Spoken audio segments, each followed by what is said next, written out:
En esta que es la primera plática con Fabián Vega Alcota, hablamos un poquito de su experiencia, tanto como programador como estudiante, y también hablamos de lenguajes funcionales, que es la mayor especialidad de Fabián.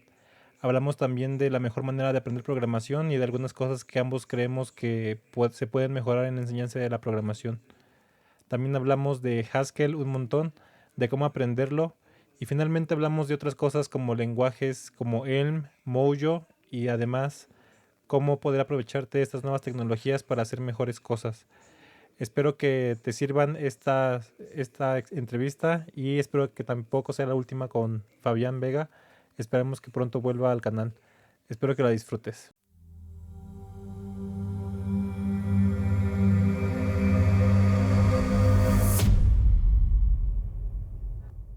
Hola, hola, buenas noches, ¿cómo están? Un gusto saludarlo a los que anden por aquí y un gusto saludarte, Fabián, que te subiste a esta plática de manera eh, muy, ¿cómo se dirá? Como muy improvisada, pero me da mucho gusto estar contigo aquí. Por fin nos conocemos en persona. Sí, igualmente. Perfecto. Bueno, medio en persona, no, más bien por fin nos vemos las caras porque no estamos en persona, pero siempre andamos hablando por Twitter.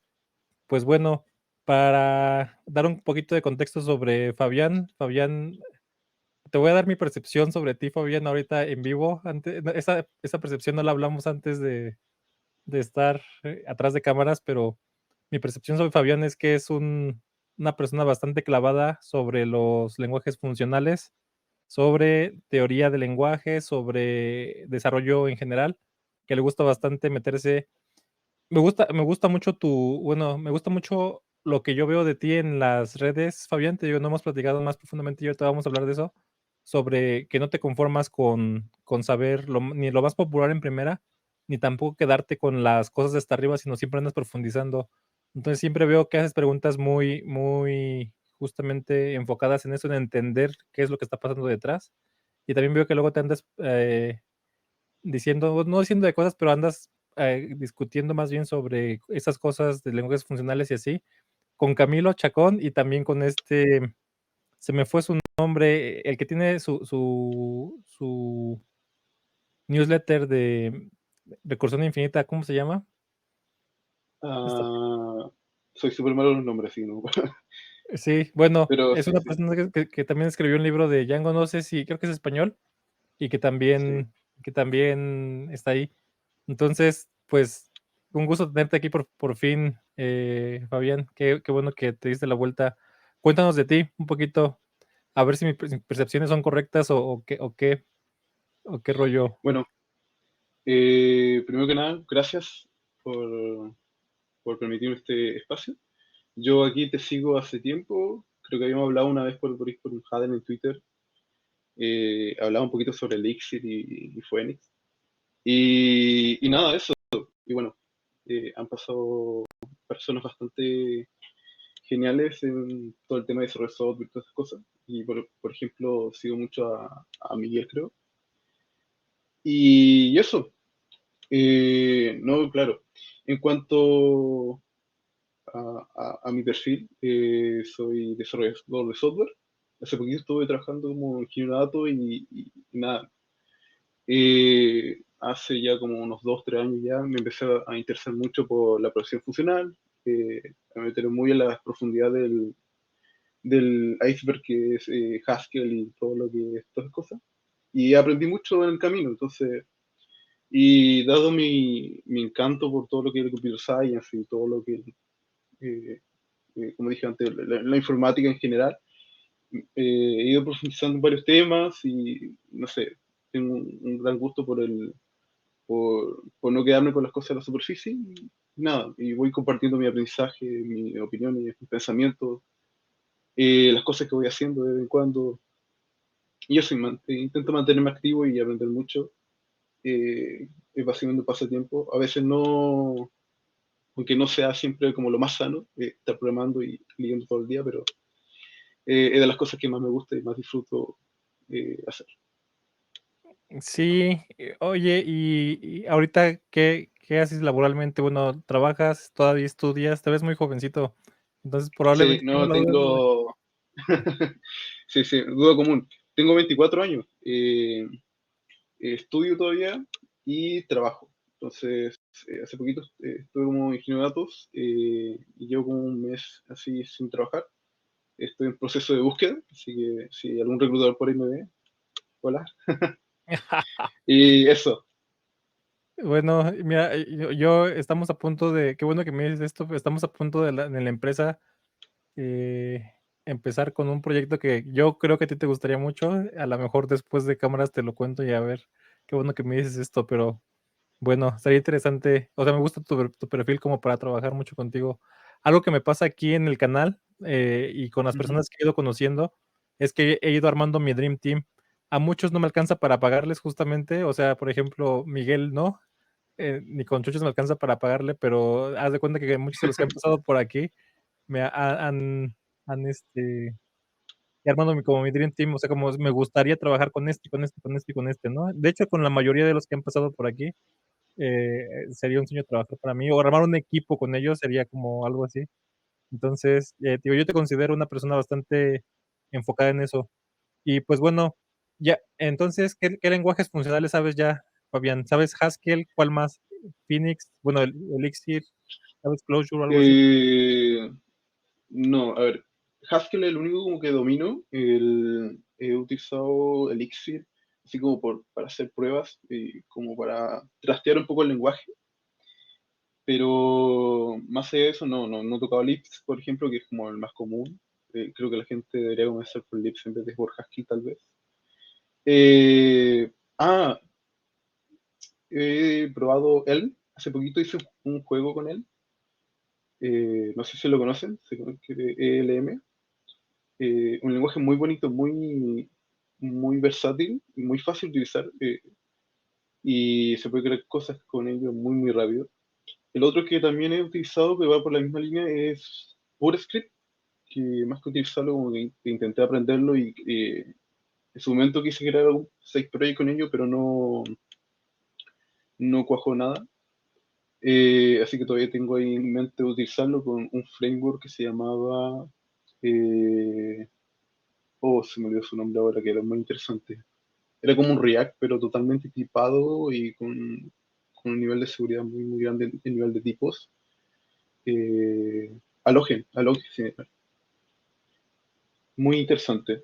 Por ahí eh, quizá les comparte el link a un, un- un artículo de Alogen que es muy interesante, hablando sobre cómo se diseñan aplicaciones web con esto. Que se escribe J, Alogen creo que se diría en inglés. Sí, y es de PureScript.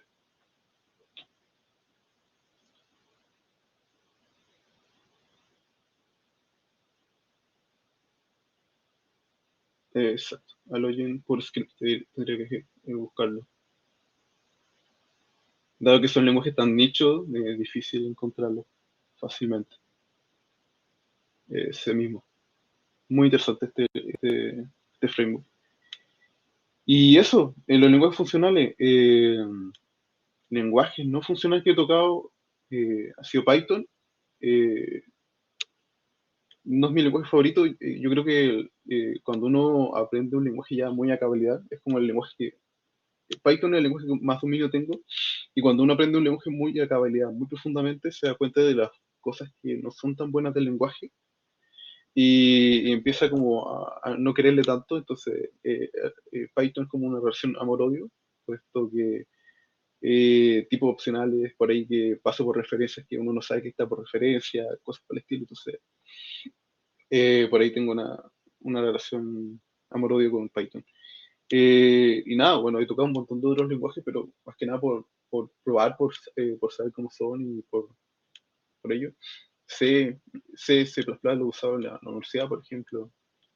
Y eso,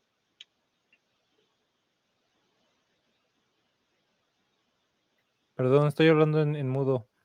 ¿Rust? ¿Has tocado Rust? sí, he tocado Rust. ¿Qué intenté hacer con él? Intenté hacer como una especie de crear como un producto para crear la primera parte de los ETL, o sea, el extractor, para, para APIs paginados. Al final, como que, como tenía tantas cosas que hacer entre universidad y trabajo, no lo he hecho. Algún día lo retomaré, Sí, eso. yo hoy, Y bueno, me faltó mencionar TypeScript. TypeScript que es como el lenguaje que uso para todo lo que es frontend y cosas por el estilo. sí, sí, a lo mejor es el micrófono, a ver si en la grabación le subimos un poquito el volumen, pero yo te entiendo bien, bien, Fabián. Dice que no se entiende de repente algunas palabras. Yo creo que es el micrófono. Si puedes subir un poquito tu volumen de voz estaría perfecto, pero yo te Dale, escucho la mayoría bien. Pero sí, ya. dime. No, te voy a decir que voy a hablar al 80% de mi volumen. Ah, sí, si le puedes subir un poquito más está bien, pero bueno. Sí, digo que ahorita me recordaste Elm. Elm es un lenguaje que para quienes no lo hayan probado, bueno, esto que mencionaste ahorita no lo conocía, Allogen y PureScript. Creo que casi nunca bueno, creo que no he escuchado casi nada de PureScript. Y el que mencionaste, Elm, me trajo muy buenos recuerdos porque igual hice cositas chiquitas.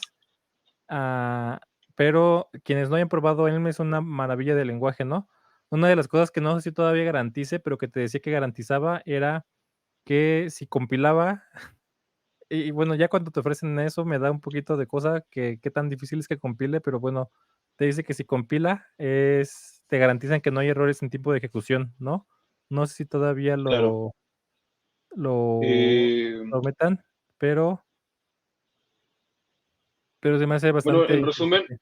en resumen, Elm es un lenguaje tipado estático, funcional, inspirado en Haskell, pero a diferencia de Haskell no tiene type class. Entonces, por ejemplo, cosas como monad, funtores y cosas por el estilo no están presentes en Elm. Entonces, y nada, su sintaxis es muy amable por todo el tema de que igual puedes crear tipos, pero es más parecido a TypeScript en este caso.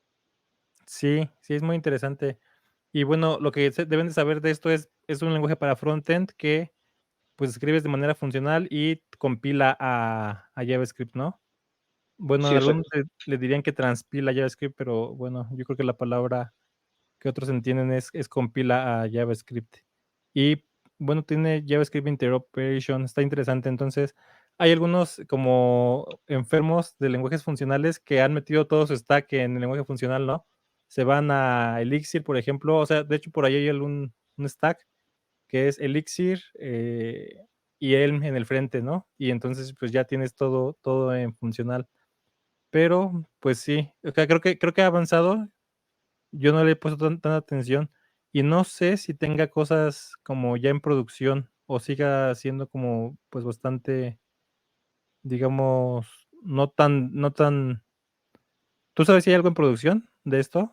Si no me equivoco, hay una empresa que se llama Mercury. Ujú. Si es que no lo estoy diciendo mal, creo que lo utiliza en producción. Okey. Pero bueno, Sí, mira, aun ajá.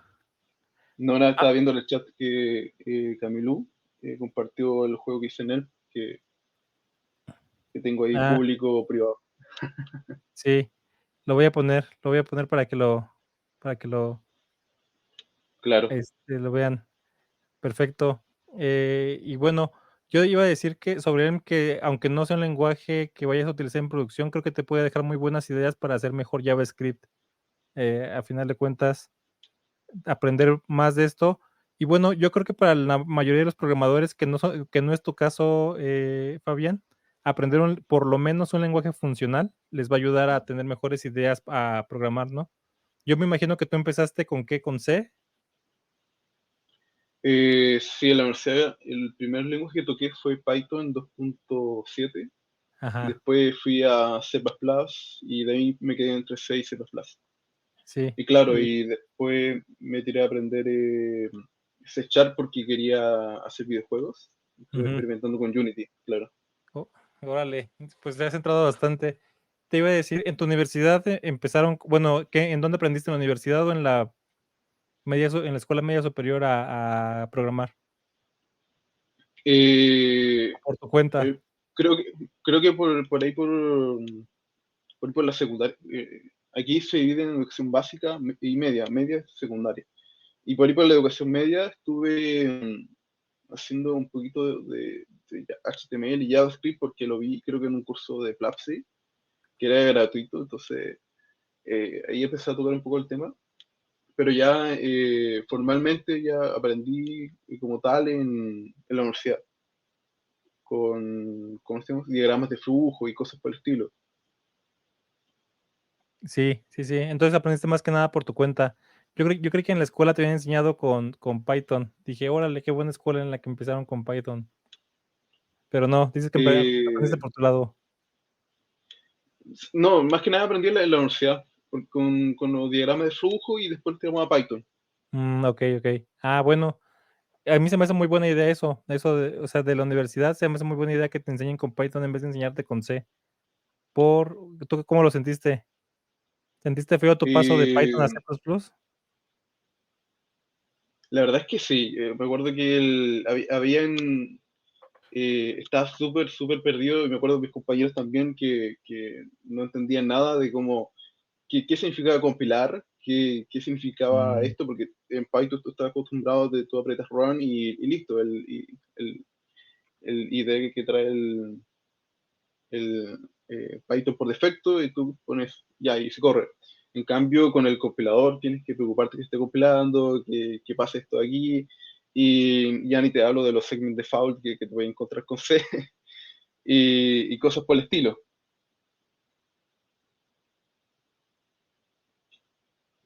sí, sí, de acuerdo. No lo sé, no lo sé. O sea, bueno, primero quiero contestar una pregunta de ahorita vamos a hablar de lo que está diciendo aquí, Fernández. Dice una pregunta y yo que bueno, para los 2. De entre todos los lenguajes que han tocado, que tú has tocado, creo que tú has tocado más lenguajes que yo en tu corta vida, Fabián. Dice, ¿se han topado con alguno tan bueno como la Standard Template Library de C++? ¿Qué opinas de eso? Hoy, qué difícil manejar las excepciones en C++. Qué, qué manera de desordenar todo C++ con sus excepciones. Sí. No sé, no, C++ no es mi favorito. Lo digo de por sí.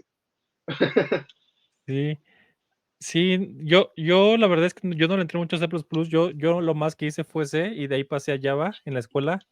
Entonces, no podría contestar tu pregunta, Fernández, pero, no sé, no sé si te digo, tampoco yo creo que lo poquito que toqué de C++ tampoco es mi favorito de la vida.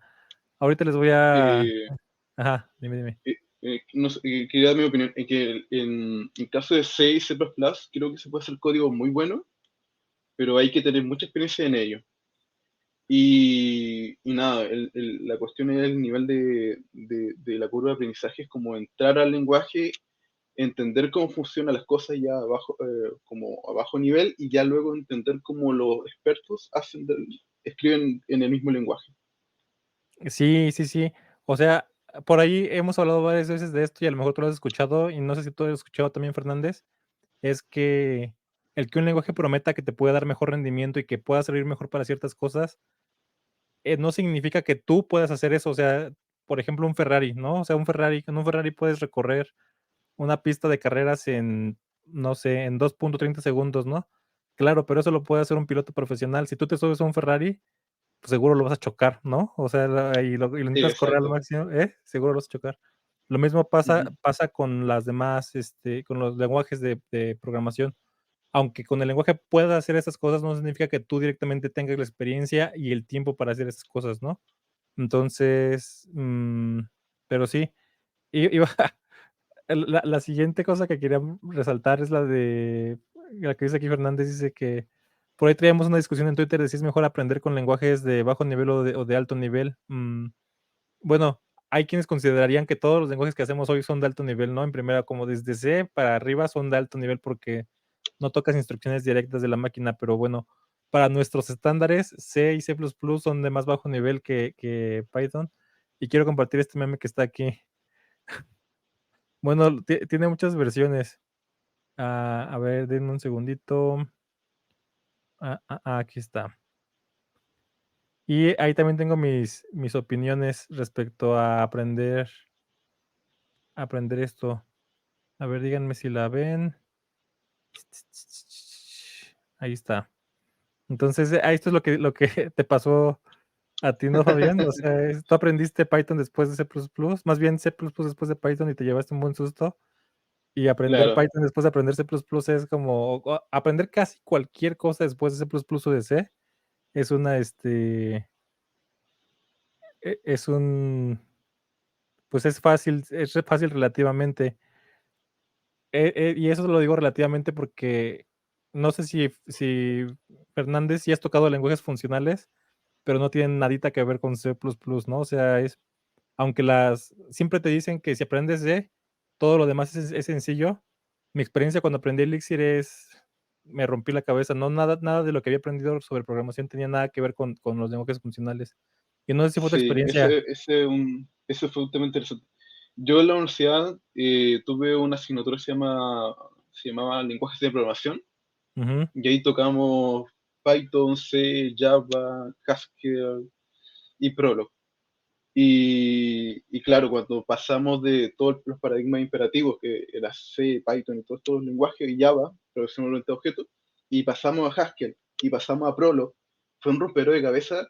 Yo en verdad esa asignatura no la pasé a la primera, porque la primera vez no pude entender Haskell, era una relación de odio con Haskell horrible. Ahora mismo de los lenguajes que más me gustan, pero en su momento entender Haskell, entender cómo iba la cosa, entender que, por ejemplo, no podía poner un print donde yo quería porque todo es un pipeline dentro del negocio funcional, por ejemplo. O entender, ya la primera parte es el type definition de la función, y la de abajo es no sé, lo esto. Y claro, después también lo otro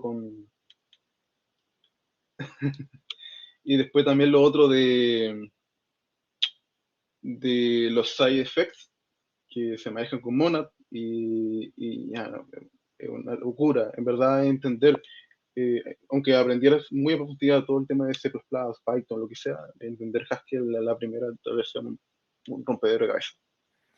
sí, exacto. Y por lo que yo estoy de acuerdo con este meme completamente, con que siempre estoy con mi discusión con Fernández, pero la discusión, estoy de acuerdo porque es como empezar, o sea, empezar con C++ es empezar con algo difícil y luego ya pasar a otros lenguajes que tienen menos conceptos que manejar en primera. Y luego entender, justamente compilar es más difícil que correr un lenguaje interpretado, también en eso estoy de acuerdo, ¿no? Porque en un lenguaje interpretado lo corres y ya, e incluso tienes como, Miguel le dice retroalimentación inmediata, no tienes retroalimentación inmediata y es muy rápido, ¿no?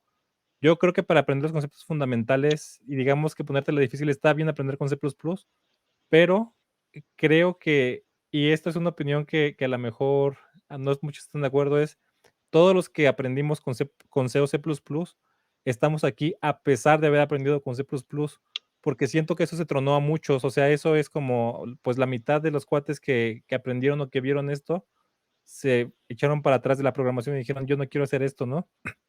Y entonces, o la pasaron de noche, es decir, la pasaron sin aprender nada, y ahora piensan que van a ser managers toda su vida, o algo así. En cambio, aprender con Python creo que te puede dar las herramientas básicas o sea, de la lógica de programación. Y luego sí, es obvio que vas a sufrir porque te estás incrementando tu conocimiento cuando pasas a C++, ¿no? Porque tienes que manejar más cosas como manejar la memoria y tienes que compilar y tienes que hacer eso.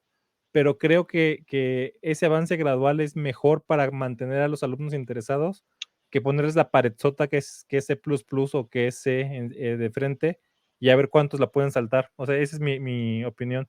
Es más un tema didáctico de cuál es Eh, mejor. claro. A mí me gustaría agregar, por ejemplo, el tema de que más allá del lenguaje antes con el que comencemos, es mejor primero aprender, por ejemplo, utilizar los diagramas de flujo. Ujú. Esa es la Sí, sí, primera sí. herramienta de todo, porque dentro de todo es como es la raíz de todo lo que vemos en programación. Todo se basa en diagramas de flujo, por lo menos en el lenguaje imperativo. Sí, bueno, o sea, yo creo que todavía hay cosas que se tienen que ver mucho antes que eso. Por ejemplo, Hace poquito tiempo leí un libro que se llama, no es un libro, bueno, no sé, o sea, tiene formato de libro, es un librito chiquito, no lo tengo por aquí, pero se los enseñaría. A lo mejor sí está por ahí. Pero este libro se llama El lenguaje digital y tengo aquí a lo mejor lo viste, Fabián, está en el canal, y habla acerca de la evolución, de cómo la evolución del lenguaje ha ido desde que los seres humanos hablamos justamente hasta ahora en nuestro tiempo en el que tenemos lenguajes digitales, ¿no? Y la explicación es tan completa y tan concreta en poquitas páginas que se me hace una lectura maravillosa para quienes empiecen en esto. O sea, yo creo que antes de poner a programar a alguien le deberías dar a leer ese capítulo de un libro que es, ¿no? Porque te explica justamente por qué los lenguajes de programación son como son. Y parte de lo que te dice es, claro, los lenguajes humanos son ambiguos, por ejemplo, no son ambiguos porque los seres humanos tenemos la capacidad de desambiguar las cosas, de quitarle la ambigüedad a las cosas, dependiendo del contexto, ¿no? Pero las computadoras no tienen la capacidad de de desambiguar nada. Entonces, lo que tienes que hacer con una computadora es decirle explícitamente lo que quieres. Si no se lo dices, va a fallar, ¿no?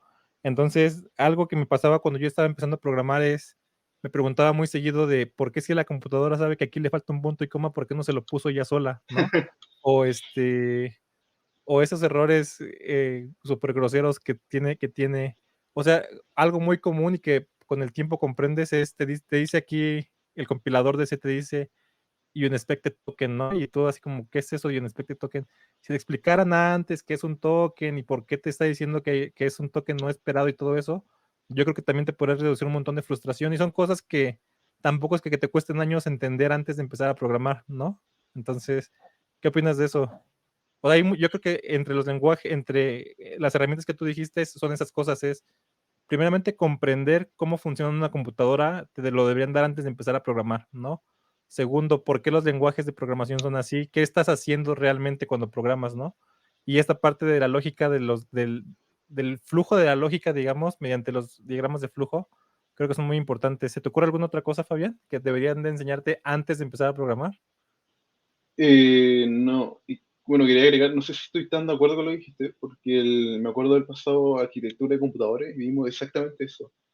Pasamos desde la lógica eh, plasmada en circuitos y después pasamos a ver ya todo el tema de los compiladores, la unidad de procesamiento central, que se llama. Ujú, ujú, el CPU. Y claro, yo creo que si le ponía eso a una persona que esté recién iniciando, también se lo vuela. Entonces, es un tema complicado. Yo creo que podemos partir desde la abstracción de no entender qué está pasando abajo y después ir colocando de a poco las cosas. Ujú. Yo creo que llevarte de la mano, por ejemplo, diciendo esto es un lenguaje compilado y que tenga compilado significa que tienes que hacer este paso antes de correr el programa, o que esto es una consola y para esto se utiliza y es así. Yo creo que faltaría eso nomás, que primero pasar por la etapa abstracta, donde pasas por diagramas de flujos, para entender cómo se organiza un algoritmo, después pasarlo ya a un lenguaje ya como tal, siendo Python, por ejemplo, o puede ser otro lenguaje de alto nivel.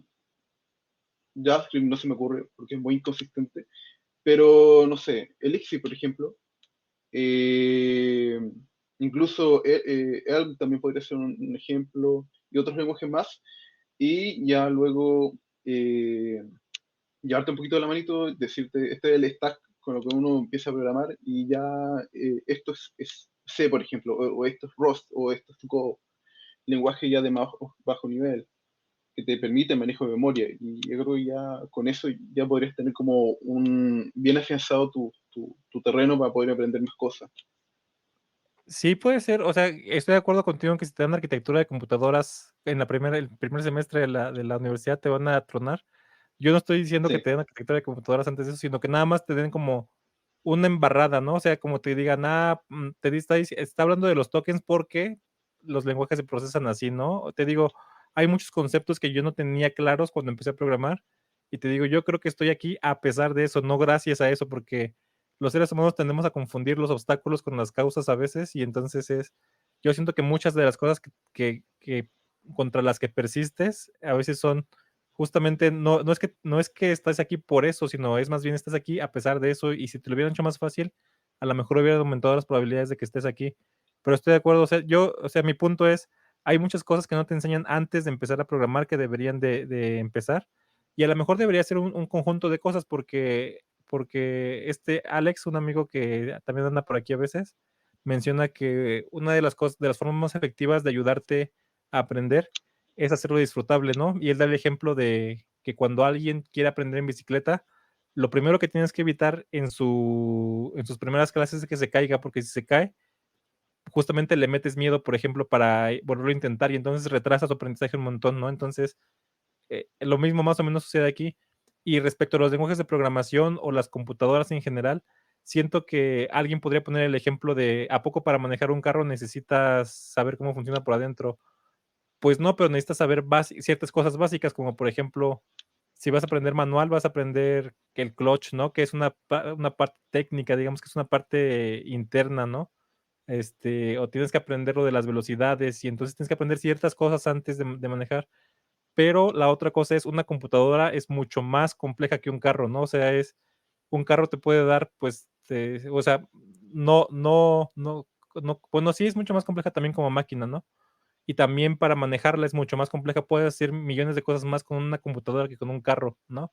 Entonces las interfaces son completamente diferentes, así es que creo que esa analogía de que para manejar un carro no necesitas saber cómo funciona, no es tan aplicable, ¿no? Contra la computadora y que a veces, muchas veces esas interfaces dejan escaparle, justamente dejan escapar, eh, pues detalles de su implementación, ¿no? Justamente basta con que veamos un stack trace, ¿no? Un stack trace que te dice un montón de la arquitectura del procesador y cosas así. Y entonces, pues ya, si no sabes qué te está diciendo, creo que esa es una de las razones más grandes de frustración que te puedes topar, ¿no? Claro. Ujú. Perfecto, muy bien, Fabián. Y bueno, yo le traigo ganas a Haskell, a ver si un día nos das una clase de Haskell. Algo que platicaba con Camilo y que a lo mejor tú nos puedes enseñar también es, voy a poner un artículo por ahí en el que me da mucha risa que hablan de sistemas de tipos en los que con los que te peleas y usan de ejemplo el de Java, dicen el de Java es de los peores sistemas de tipos que te puedes encontrar porque siempre te andas peleando con él y te restringe en vez de ayudarte. Y luego está el de Haskell, que es una maravilla, ¿no? Que es muy, muy bueno para ayudarte a crear programas que corran eficientemente en primera y segunda, que te ayuden realmente a comprobar la lógica de tu programa, que se supone que debería ser lo que un sistema de tipos te ayuda, ¿no? Y luego se van un poquito más adelante, que es a sistemas de tipos dependientes con lenguajes como, me parece que es ADA y cosas y lenguajes así. Entonces, si tú Agda. un día, ¿eh? Ag- Agda.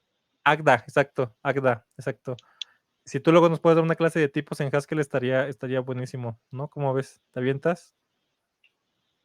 Ahora mismo, compartir pantalla. ¿A esto te No, no, refieres? no, un día. Digo, no hoy, si te sientes Ah, listo, ya, estaría ya. bueno de enseñarnos Eh, por qué, pero bueno, si te sientes listo, no, mira, veámoslo por encima y después planteamos una clase ya más, un poquito más, sí, más sí, calmado. sí, estaría Nada, mira, eh, la cuestión de los sistemas de tipo, por lo menos en Haskell o lenguajes como PureScript o Elm, la idea es que cuando tú partes a desarrollar un programa, partes de la idea de eh, definir primero cómo va a funcionar.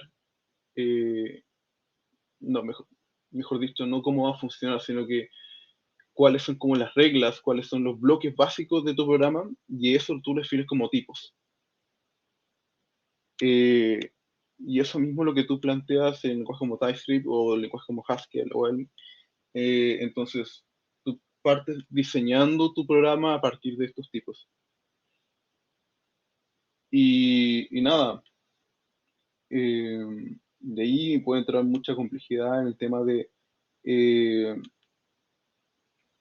tú quieres, no sé, una función que te reciba una lista de algo, pero esa lista puede tener uno o más elementos. Y ahí entra, por ejemplo, los tipos dependientes, donde puedes definir que tu lista sea solamente que contenga cierto tipo de elemento, o que sea de cierto largo, o que nunca sea vacía la lista, por ejemplo, y cosas por el estilo. No sé, en Haskell, por ejemplo, existe el tipo not empty list, que te permite definir que una lista nunca venga vacía, por lo menos uno o dos elementos, que igual puede traer problemas eh, cuando lo utilizas. Y qué más, ¿no? Y todo un tema de cómo manejar los tipos. Se puede incluso usar álgebra para definir el tipado de algo, algo que se ve mucho en teoría de tipo y category theory. Y, y nada, uno hace operaciones con los tipos como sumas, como multiplicaciones.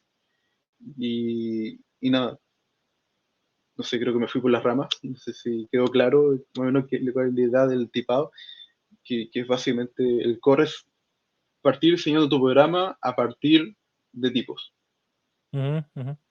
Sí, y bueno, creo que recientemente hemos estado viendo, bueno, fuera de algunos rants de algunos famosos de la programación, hemos estado viendo, es una tendencia que yo he estado viendo, que los lenguajes que no tienen un tipado fuerte, un sistema de tipos fuertes, están teniendo sus contrapartes con tipados fuertes, ¿no? Justamente JavaScript contra TypeScript, ¿no? Luego PHP, pues tenía su versión de tipado fuerte que yo creo que siguen usando en Facebook, que es ¿cómo se llama? Se llama Hack. Y luego como que todos los lenguajes están tendiendo para allá, porque no estamos, o sea, creo que nos estamos dando cuenta de algo, ¿no? Que los tipos sí te ayudan de algo, pero yo creo que su principal funcionalidad justamente está en hacer sistemas más mantenibles a lo largo del tiempo. Creo, sinceramente, que cuando vas a hacer algo rápido y que quieres probar, los tipos se ponen en tu camino, ¿no? O sea, es justamente, y creo que esa es la idea de los tipos, ¿no? Es que sean una restricción para que no hagas, en pocas palabras, tonterías con tu programa, ¿no? Entonces, este diseño que tú estás poniendo por enfrente, en el caso de los buenos sistemas de tipos como Haskell, por ejemplo, te va a ayudar a que con el tiempo no rompas tus propias reglas, ¿no? Que tú pusiste. En el caso de otros lenguajes malos, bueno, un poquito más malos, con lenguajes de tipos un poquito más malos o sistemas de lenguaje como Java, por ejemplo, te estás poniendo un poquito el pie. Yo, por ejemplo, el último lenguaje de tipado fuerte, digamos, estático que usé fue Go y me peleaba cada rato con el sistema de tipos, ¿no? Aunque es bastante, digamos, flexible, me peleaba y sobre todo porque lo usé algo con datos bastante dinámicos, ¿no? Y entonces, en algún punto de la vida me estuve peleando 3 o 4 días con una función que no podía hacer funcionar justamente por sus tipos, ¿no? Y es porque me estaban llegando datos bastante arbitrarios y entonces fue meterme con reflexión y cosas similares, ¿no? Entonces es como, a veces los tipos se van a Ya, meter en tu camino justamente porque tu sistema de tipos no es lo suficientemente dinámico o flexible para que puedas hacer cosas, ¿no?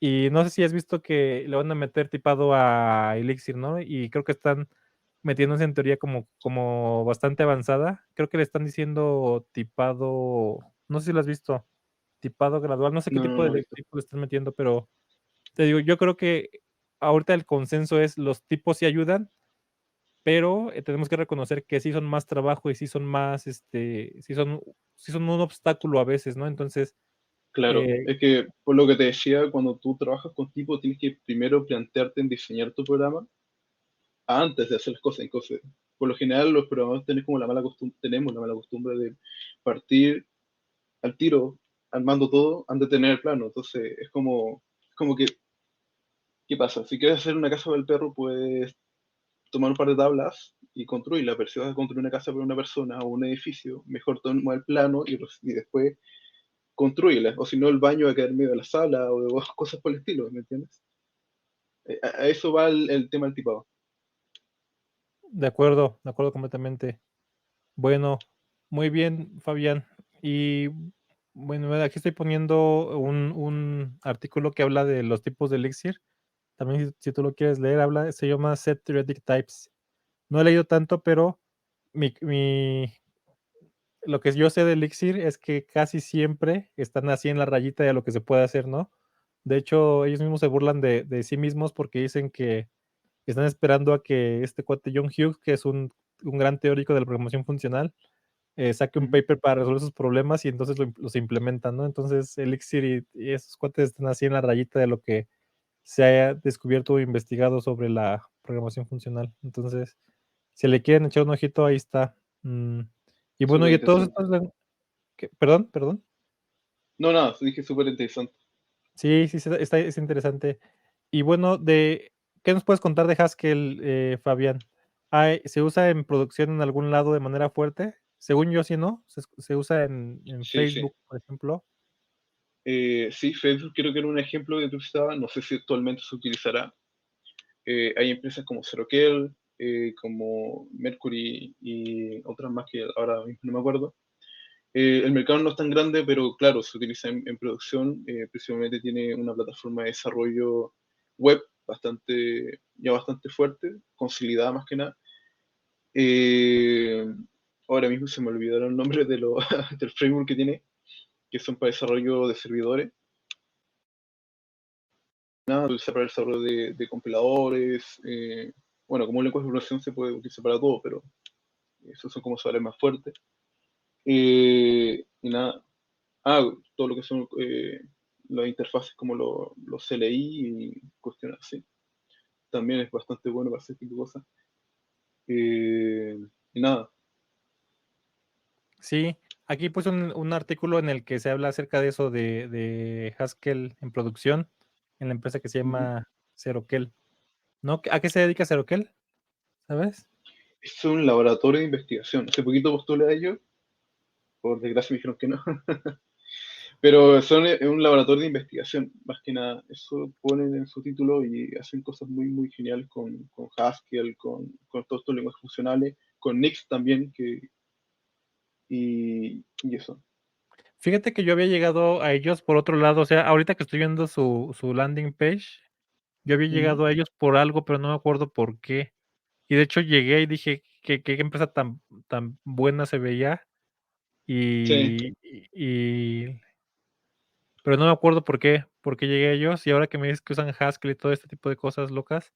Pero bueno, otra de las cosas que iba a decir sobre Haskell es que creo que es exactamente lo mismo que él, ¿no? No es un lenguaje que su principal fortaleza esté en que lo pongas en producción, sino, digo, aunque se puede, sino está en las ideas que te puede dar para desarrollar mejor y para crear mejor software en general.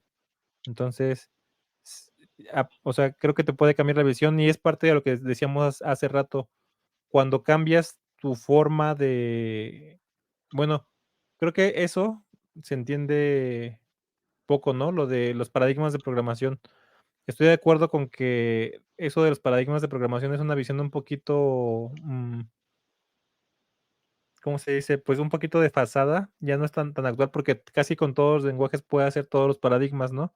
Sin embargo, creo claro, que en tu cabeza sí mantienes una idea de cómo es el mundo, ¿no? Y entonces, cuando hay un lenguaje que te obliga a usar cierto paradigma, como por ejemplo Haskell o Lisp o lo que sea, tus ideas sobre el mundo y sobre cómo puedes representarlo van a cambiar y entonces vas a tener más opciones. No quiere decir que te vayas a volver eso siempre, pero vas a tener más opciones para representar el mundo y para crear programas. Entonces, creo que, aunque no lo voy a usar en producción, creo que es una de las cosas que vale la pena aprender. Y claro. En mi caso, por ejemplo, cuando aprendí Haskell, mi manera de programar cambió completamente, ujú, porque ahora mismo cuando programo en Python, por ejemplo, intento que todo sea lo más declarativo posible. Y para ello lo que utilizo principalmente, dado que no tengo programación funcional y no tengo tipado fuerte, utilizo más que nada son los generadores de Python. Son ujú. súper útiles para hacer programación declarativa ahí. Y nada, igual puedes hacer cosas bastante bonitas en Python, bastante elegantes, partiendo de como la raíz como eh, de lo que es programación funcional. Sí.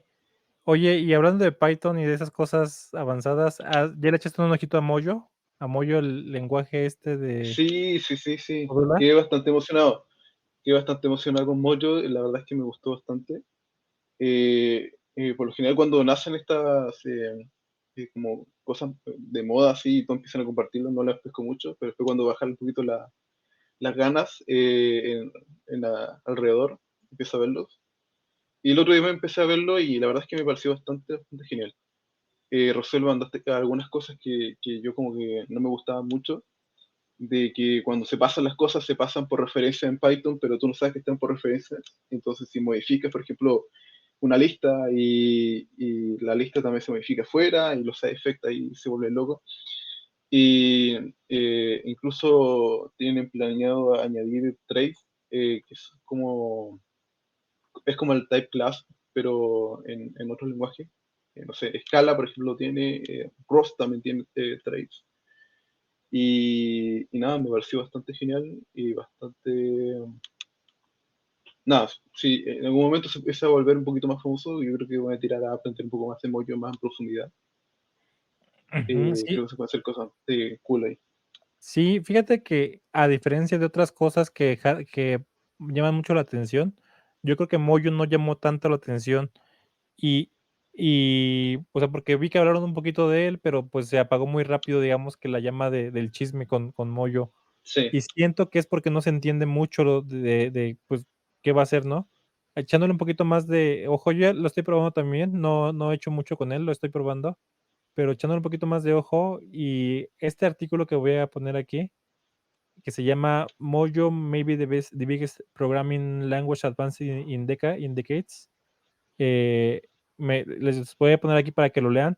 Y me llama la atención porque explica qué es Mojo, ¿no? Y para los que no se hayan metido, lo que explica de Mojo es que, primeramente, y esto es lo más interesante, es que está construido por el mismo cuate que hizo LLVM y el mismo cuate que hizo Swift, ¿no? Que creo que se llama Chris Latner, ¿no?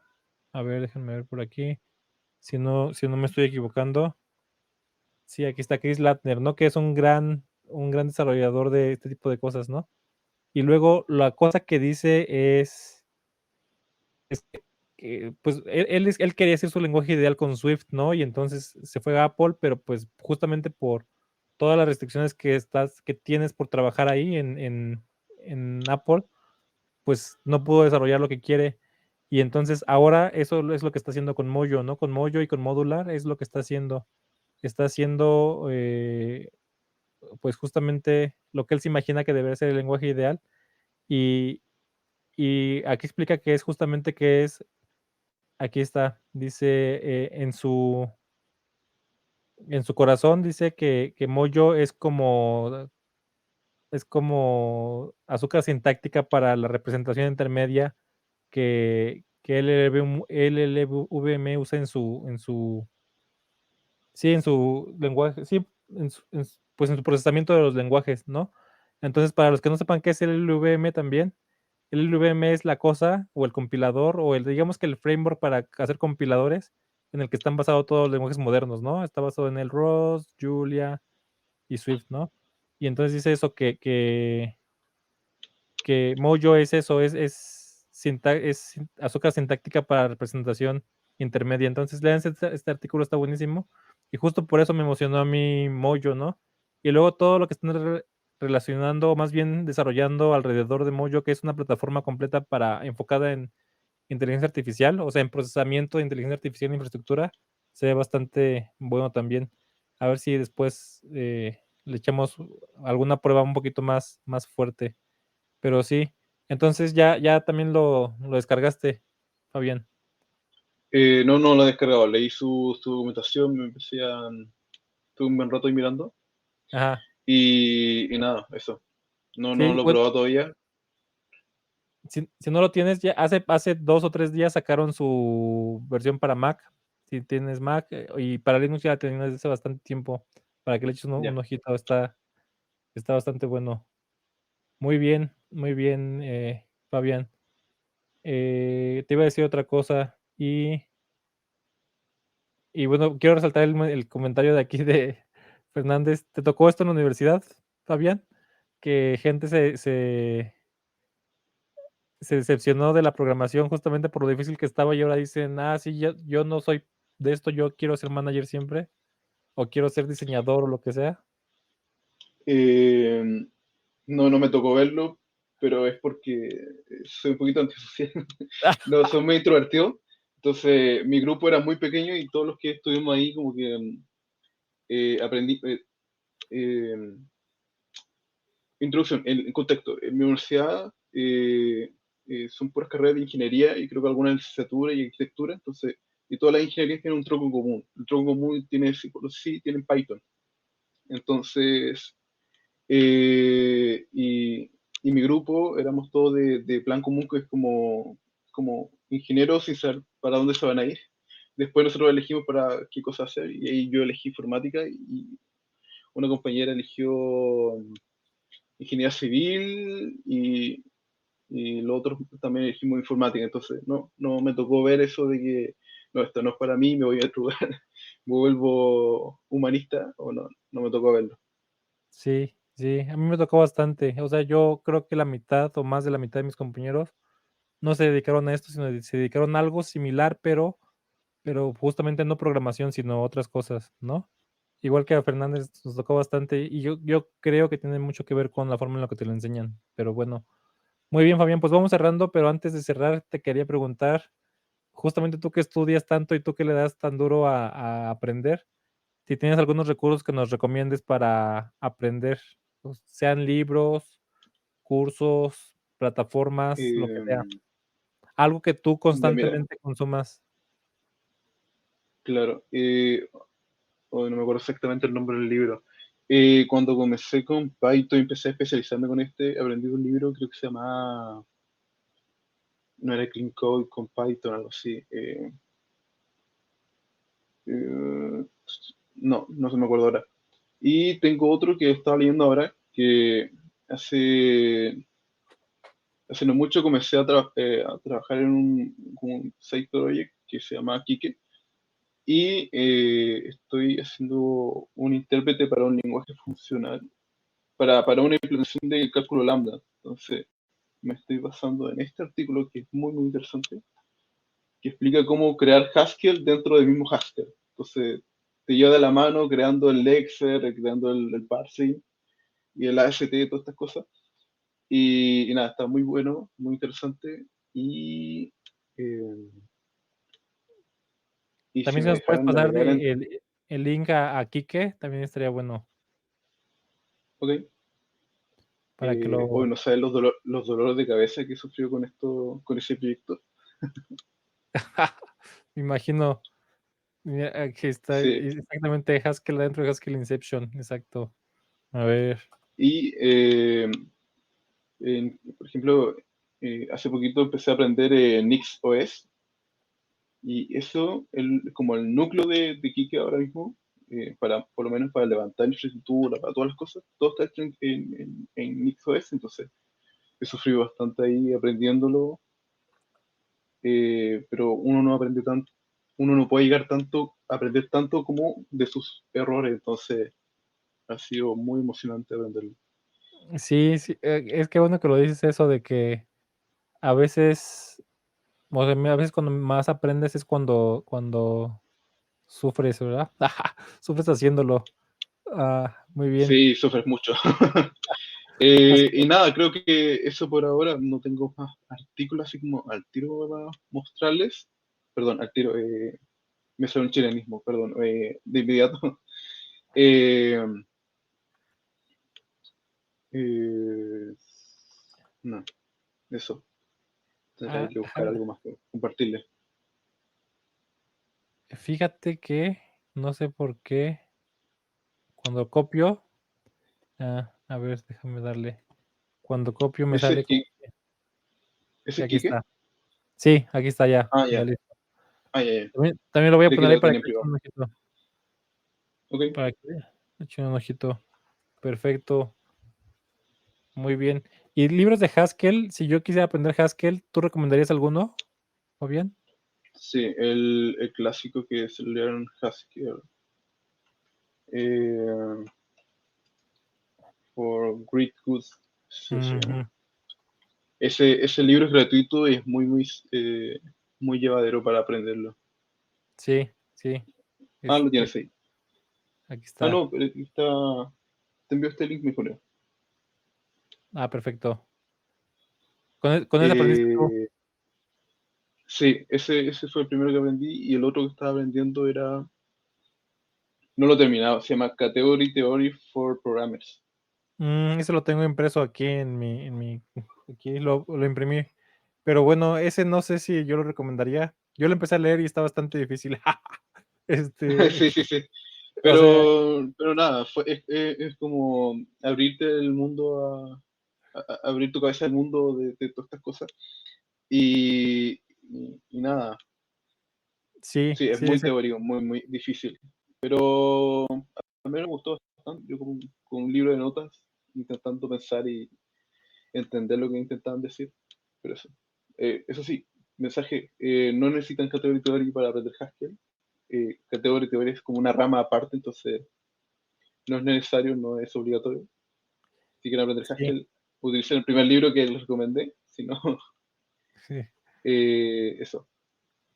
Sí, y lo que iba a decir sobre la teoría de categorías es, bueno, yo tengo un problema cuando te dicen que necesitas matemáticas para ser programador y mi problema es que es demasiado obvio, ¿no? O sea, yo digo, les digo que no, cuando alguien pregunta, ¿necesito saber matemáticas para hacer programación? Yo les digo que no, porque las matemáticas las necesitas para desarrollarte como un buen profesional de casi cualquier área, ¿no? Entonces, las mismas matemáticas que necesitas para ser un buen contador o para ser un buen abogado, lo que sea, son las mismas que necesitas para ser un buen programador. O sea, necesitas saber combinatoria, ¿no? Y necesitas saber, entender las matemáticas básicas para ser buen programador, ¿sí las Aritmética, entiendes? ¿Eh? aritmética, Aritmética, álgebra básica, todo eso lo necesitas para ser un buen programador, igual que lo necesitas para saber casi cualquier otra cosa, ¿no? Que no la sepamos la claro, mayoría de nosotros es un defecto de la educación más que otro problema, ¿no? Pero no necesitas matemáticas extra, como por ejemplo cálculo integral y bueno, si te vas a meter en machine learning y cosas así, pues claro que necesitas álgebra lineal y cosas similares, ¿no? Pero ya son aplicaciones específicas para programar o para saber ser buen programador. No requieres tanto de eso, te digo, a menos que el dominio en el que vayas a programar requiera esas matemáticas por sí mismo, pero no la programación, es el dominio en el que estás, ¿no? Luego alguien usa como claro, ejemplos de, claro, pues yo estaba haciendo una simulación física y ocupé matemáticas, pues claro, porque tu dominio ocupaba matemáticas avanzadas, ¿no? Pero bueno, claro, sí, exactamente lo que dice matemática aquí, Fernández, matemáticas discretas, pero las matemáticas discretas básicas todos las deberían de saber, ¿no? O sea, todos deberían de saber las bases de la lógica, por ejemplo, ¿no? O todos deberían de saberse las tablas claro. de verdad que las usamos en el lenguaje todos los días, ¿no?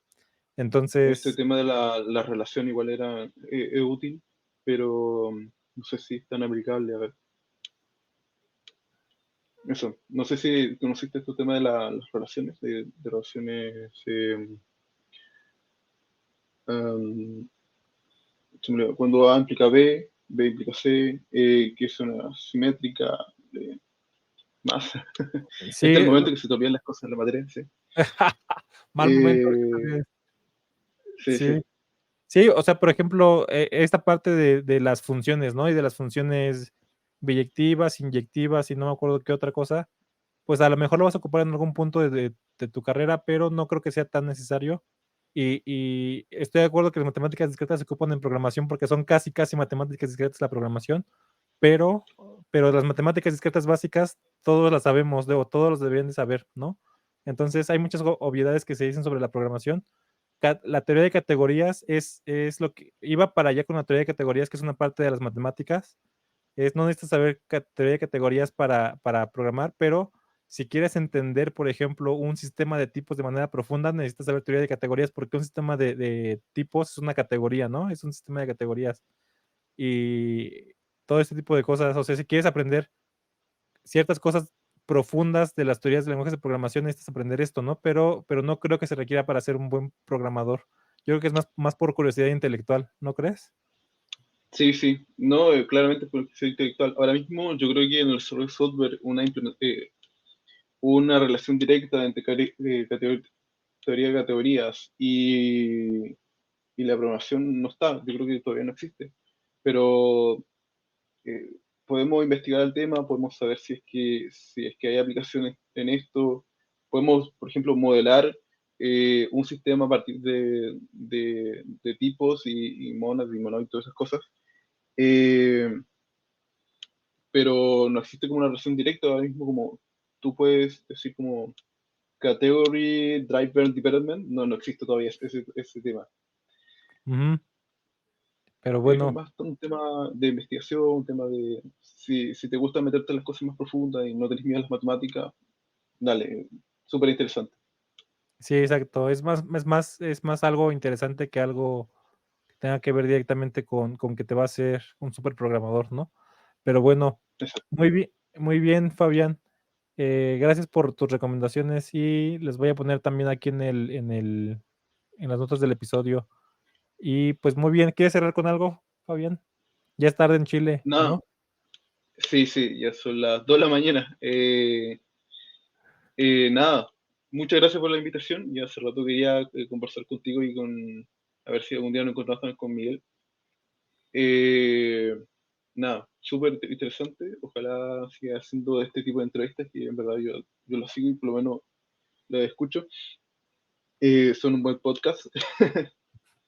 Gracias. Y nada, de aquí saco muchos artículos y cosas por el estilo que leer. De hecho, ahora me llevo varios Sí. y eso.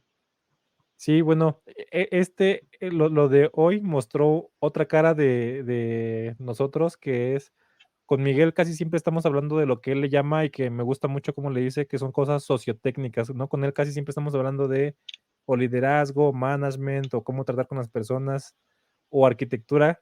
Hoy vieron otra cara de que es, pues no nada más nos dedicamos a eso, ¿no? O sea, justamente creo que lo hablábamos el último episodio, que es las habilidades técnicas para mí son como el motor y todo lo demás es como, digamos, es lo que hace funcionar el carro, ¿no?